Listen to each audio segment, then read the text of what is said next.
கர்த்தருடைய பரிசுத்த நாமத்துக்கே மகிமை உண்டாவதாக. இன்றைக்கி கூட ஆதியாகமம் 22வது அதிகாரத்தை தான் நம்ம பார்க்க போகிறோம். இந்த 22வது அதிகாரத்தில் ஆபிரகாமுக்கும் ஏசப்பா ஒரு சோதனை கொடுக்குறாங்க, ஒரு சோதிக்கிறாங்க. அந்த இடத்துல ஆபிரகாம் எப்படி நடந்துக்கிறாரு, அதன் விளைவாக அவர் என்னத்தை பெற்றுக்கொள்ளுறாரு அப்படிங்கிறத நம்ம இந்த அதிகாரத்தில் பார்க்க போகிறோம். இதில் என்ன சொல்கிறாங்கன்னா, ஏசப்பா ஈசாக்கு பிறந்துட்டாங்க, எல்லாம் ஓகே. அடுத்ததாக ஏசப்பா அவங்கள சோதிச்சு பார்க்கலான்னு சொல்லிட்டு, ஆபிரகாமே நீ உன்னோட மகன், அதாவது உன்னோட ஒரே பையன், உன்னோட நேசகுமாரன் நீ ரொம்ப விரும்புகிற அவனை என்ன பண்ணணும், எனக்காக அவனை தகன பலியாக மோரியா தேசத்தில் இருக்கிற ஒரு மலையை நான் ஒரு மலையை குறிப்பேன், அந்த மலையில் நீ கொண்டு போய் அவனை தகன பலியாக இடணும் அப்படின்னு சொல்லிட்டு, உடனே என்ன பண்ணுறாங்க, ஆபிரகாமும் அடுத்த நாள் காலையிலே எழும்பி என்ன பண்ணுறாங்க, வேலைக்கார 2 பேர், கழுதை, என்னென்ன தேவை, கட்டை எல்லாத்தையும் எடுத்துகிட்டு என்ன பண்ணுறாங்கன்னா போகிறாங்க. ஒரு 3 நாள் பிரயாணத்துக்கு அப்புறம் அவங்க ஏசப்பா அவங்களுக்கு காட்டின இடத்த பார்த்துட்டு என்ன பண்ணுறாங்க, வேலைக்காரரை பார்த்து சொல்கிறாங்க, நீங்கள் இங்கே இருங்க, நானும் பையனும் மட்டும் போய் ஏசப்பாவை தொழுதுட்டு நாங்கள் திரும்ப வரோம் அப்படின்னு சொல்லிட்டு நெருப்பு, கட்டை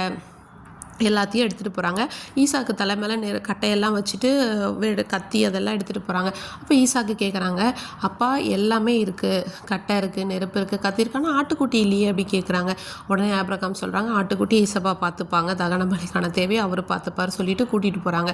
அந்த குறிப்பிட்ட இடம் என்ன பண்ணுறாங்க, ஒரு பலிபீடத்தை உருவாக்கி அதில் கட்டையெல்லாம் அடுக்கி ஈசாக்கை கட்டி அது மேலே படுக்க வச்சுட்டு இவங்க வெட்டலான்னு சொல்லி கையை ஓங்கும் போது சொல்கிறாங்க, வானத்துலேருந்து ஒரு சத்தம் கேட்குது, நீ என்ன பண்ண ஆபிரகாமே கூப்பிட்டுட்டு, உன் பிள்ளை மேலே நீ கையை போடாத, அவன் பையனும் நீ பார்க்காம, ஏகசுதன் அப்படின்னு பார்க்காம எனக்காக ஒப்பு கொடுத்துருக்க, அதனால் நீ எனக்கு பயப்படுறவன் அப்படிங்கிறத நான் அறிஞ்சிட்டேன் அப்படின்னு சொன்னோடனே, அதுக்கப்புறம் ஆபிரகாம் திரும்பி பார்த்தா அவங்க ஒரு ஆடு என்ன பண்ணுது, முட்புதரில் மாட்டிகிட்டு இருக்கு. அந்த ஆட்டை கொண்டு பலியிட்டு ஏசப்பா இந்த இடத்துல நம்மளை நோக்கி பார்த்துட்டாங்கன்னு சொல்லி யெகோவா ஈரே அப்படின்னு சொல்லி ஒரு பேர் அந்த இடத்துக்கு வச்சுட்டு என்ன பண்ணுறாங்கன்னா, திரும்ப அடுத்து என்ன ஆகுது, அங்கே மறுபடியும் வானத்துலேருந்து இன்னொரு சத்தம், தூதனானவர் பேசுகிறாங்க, நீ உன்னோட பையனும் பார்க்காம நீ எனக்காக ஒப்பு கொடுத்த, நான் அதனால் அவனை ஆசீர்வதிக்கவே ஆசீர்வதிப்பேன், உன் சந்ததி வானத்து நட்சத்திரங்களை போல் பெருக பண்ண, உன் சத்துருக்களோட வாசல்களை உன் சந்ததி சுதந்திரித்து கொள்வாங்க, நீ சொல்லுக்கு கீழ்ப்படிஞ்ச அப்படின்னு சொல்லிட்டு உன் சந்ததி எல்லாத்தையும் சகலத்தை உனக்குள்ளே ஆசீர்வதிக்கப்படும் அப்படின்னு ஒரு ஆணை மாதிரி ஆணையிட்டேன் அப்படின்னு சொல்லி கர்த்தர் சொல்லுகிறார் அப்படின்னு சொல்லியிருக்கு இந்த வசனத்தில். இதே மாதிரி அதுக்கப்புறம் ஆபிரகாம் திரும்பி அவங்க வேலைக்கார இடத்துல வராங்க, எல்லாம் ஒருமிச்சு திரும்ப போகிறாங்க.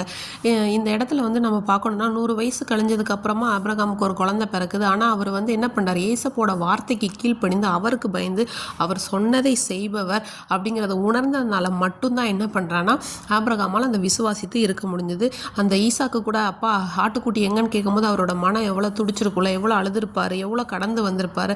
ஆனால் அதையெல்லாம் தாண்டி இயேசுக்காக அவர் நான் சந்ததியை வானத்தை நட்சத்திரம் போல பெருகப்படுவேன்னு சொன்னவர் பொய் சொல்ல மாட்டார் அப்படிங்கிறத உணர்ந்து விசுவாசம். இன்னைக்கு கூட நாம் அப்படி உணர்ந்து செயல்படுவோமாக.